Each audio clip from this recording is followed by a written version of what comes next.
Az egyik első hely Miamiban, amit meglátogattunk, a Gold Coast Railway Museum. Egy vasúttörténeti park a Miami állatkert mellett. A múzeumot 1957-ben alapították a korábbi haditengerészeti légikikötő helyén.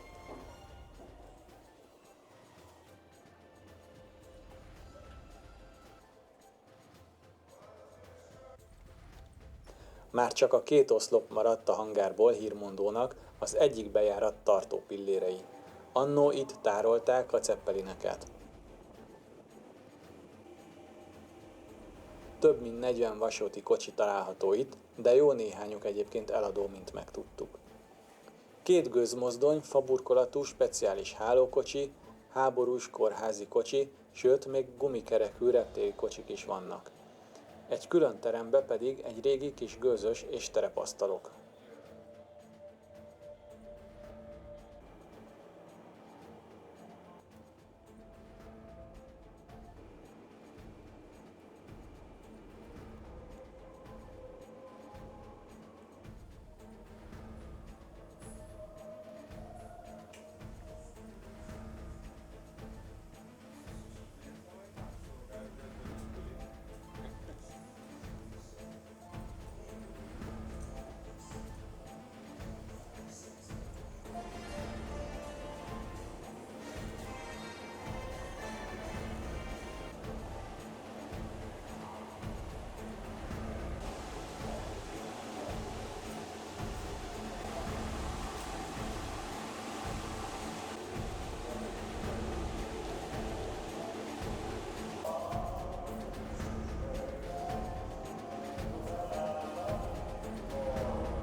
Sok Pullman által gyártott kocsi van kiállítva itt, a Pullman egy nagy amerikai vasúti kocsigyártó.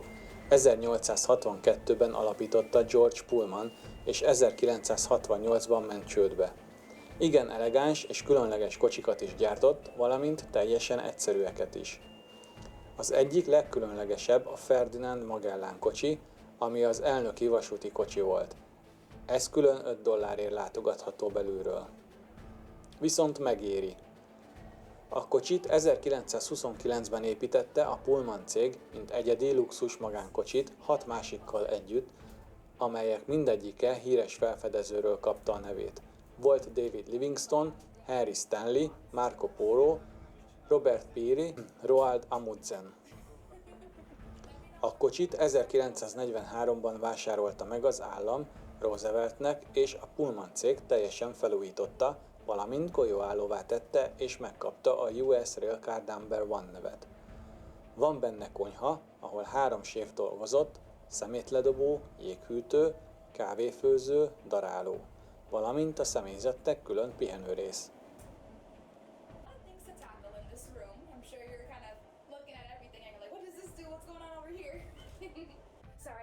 Egy nagy és szépen díszített ebédlő hosszú asztallal, speciális edénytárolókkal, bárral.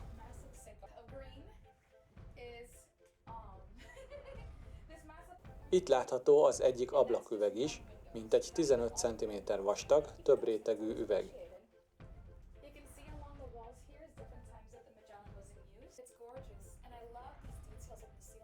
Az eredeti 6 hálószobából 4 lett. A D szoba a vendégszoba, 2 ágy, WC fürdővel. A C szoba az elnöki szoba, mellette fürdő-WC és átjáró a B szobába, a First Lady hálójába.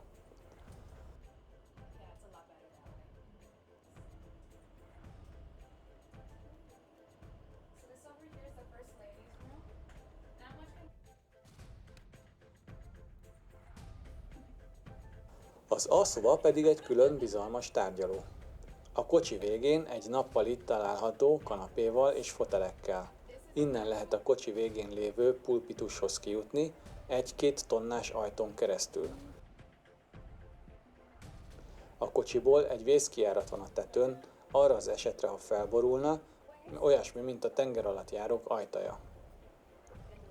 Az egész kocsi mintegy 2-szer nehezebb a normál kocsikhoz képest, mert minden golyóálló páncélozást kapott, kb. 129 000 kg.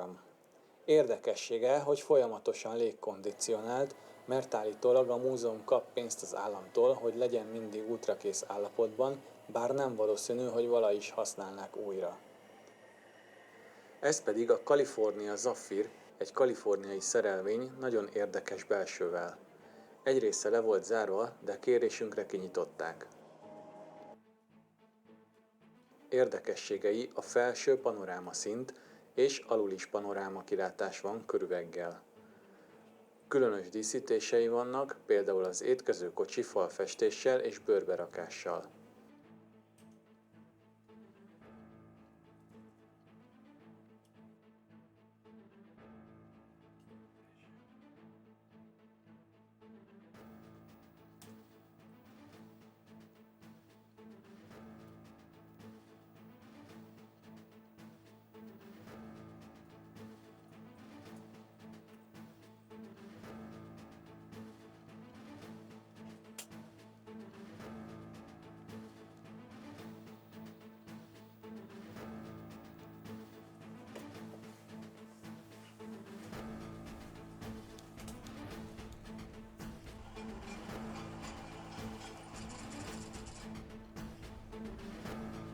Érdemes ellátogatni ebbe a múzeumba, ha már erre jár az ember.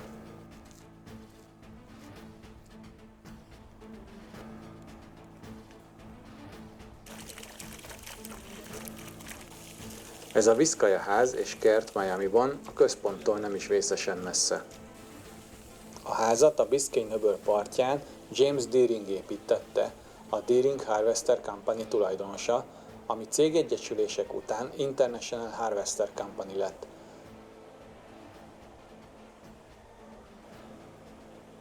Deering betegségei miatt választotta Floridát, és kezdte el a házat építeni 1914-ben.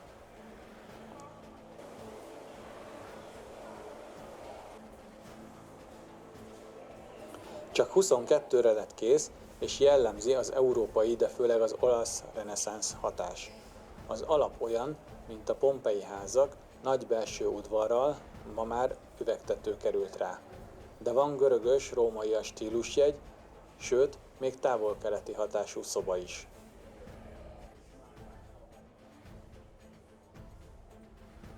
A ház pedig egy általa kitalált felfedezőről kapta a nevét, Bel Vizcaínoról, de a másik teória szerint Baszkföld spanyol nevéből angolosított változat.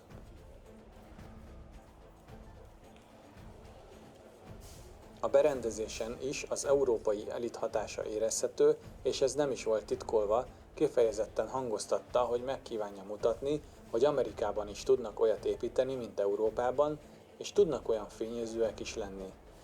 Ezért aztán a kor legmodernebb felszereltsége megtalálható, elektromos áram minden szobában, telefonrendszer, hívórendszer, központi hűtő- és fűtőrendszer, központi porszívórendszer, félig automatizált mosoda és 2 lift is van.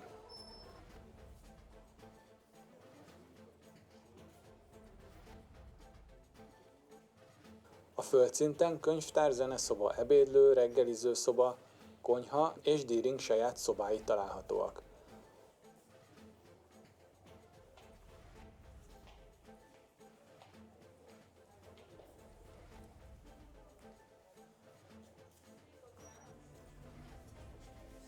A szobákban még kandalló is van, bár itt Floridában kissé viccesen hatnak.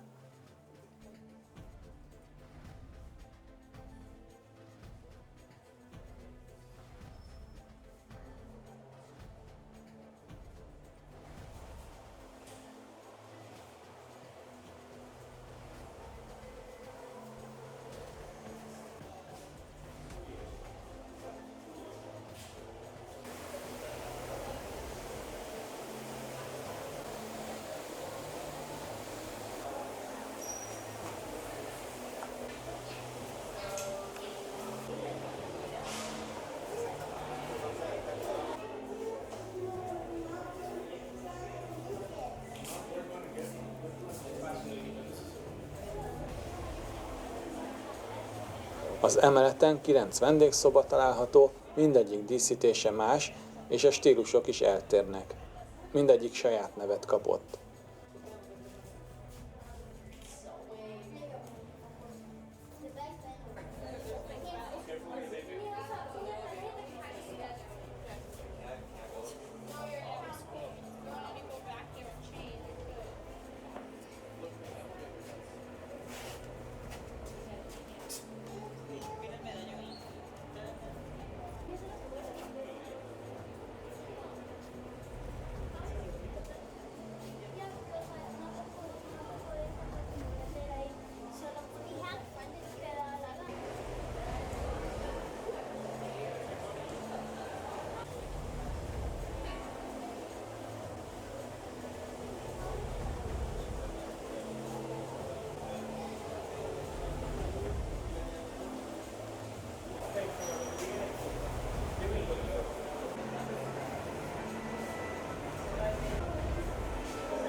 A ház oldalában egy úszómedence kapott helyet, amihez díszes lejárat vezet.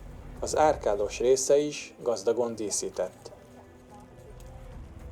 A házzal szemben a parton sétány és velenceies hangulatú építmények. Floridában gyakran találkozhatunk iguánnal, amik tudják változtatni a színüket. Lehetnek zöldek, barnák, narancsos színűek, attól függően, hogy hol vannak. Ez itt egy megtermettebb példány, teljes nyugalomban sétálgatott a kertben.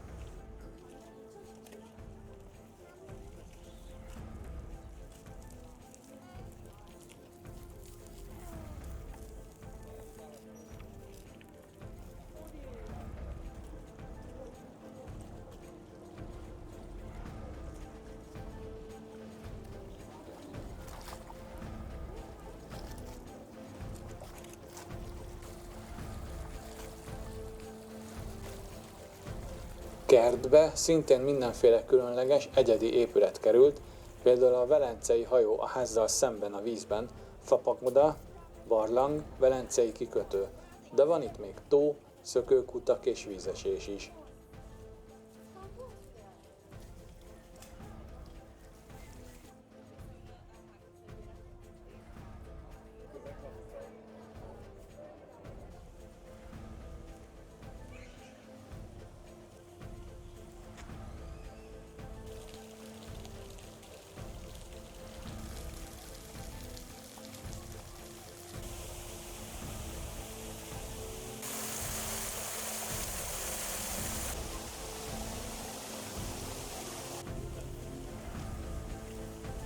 Sajnos a kert további része el lett adva, és a régi képek alapján feltöltötték, mert ott még bőven víz volt, most meg lakópark.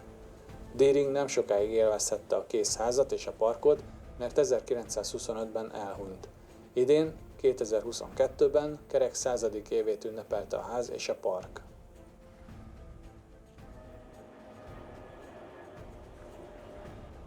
Ez pedig Miami központja, a leghíresebb tere a Bayside. Itt van parkoló és bevásárlóközpont is, meg a park és piac.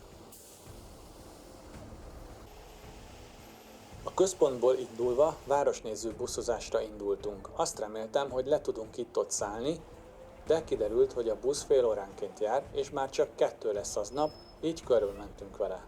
Persze a buszról láthatóak a fontos épületek, de a kamerának nem ideális. A sárga templomszerű épület 1925-ben épült az egyik kiadónak, és az egyik első felhőkarcoló volt Miamiban, ma Szabadságtoronynak hívják. Miami központja teleépült egyre magasabb felhőkarcolókkal az évek során. Elhaladtunk a kikötő mellett, ahonnan a nagy óceánjáró hajók indulnak.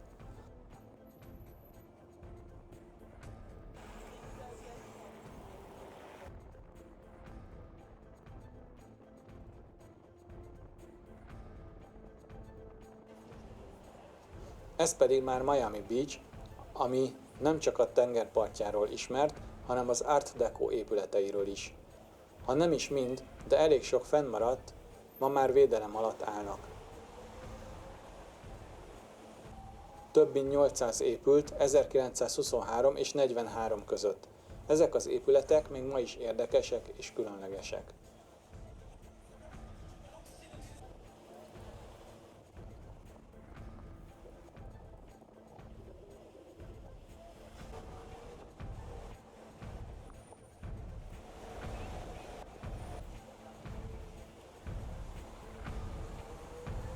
Miami Beach egy különálló város, nem tartozik Miamihoz, saját közigazgatása van.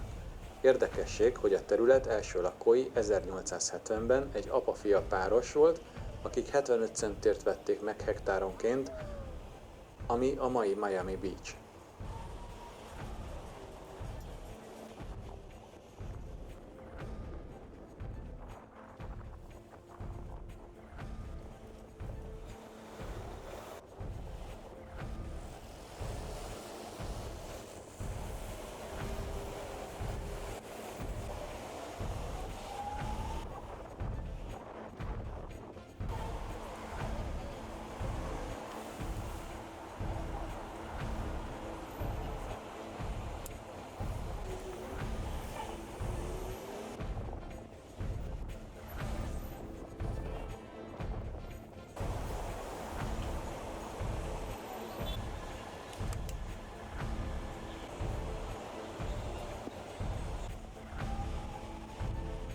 Miamihoz több sziget is tartozik, extra drága villákkal beépítve.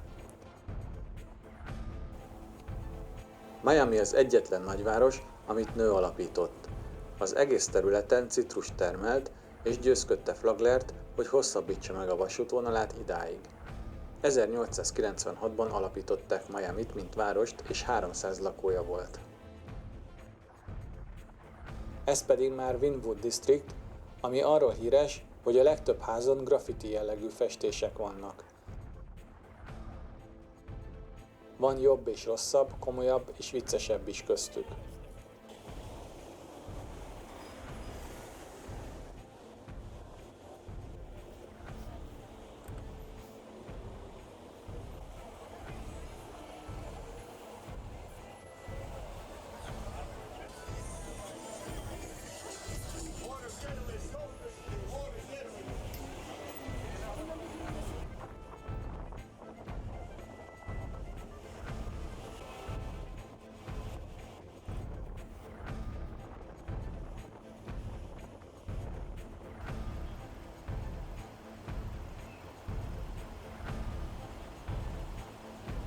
Ezután már azt hittem, visszatér a busz, mert arra mentünk, ahonnan indult, de nem, még kiment a pályára, és bementünk a kubai negyedbe.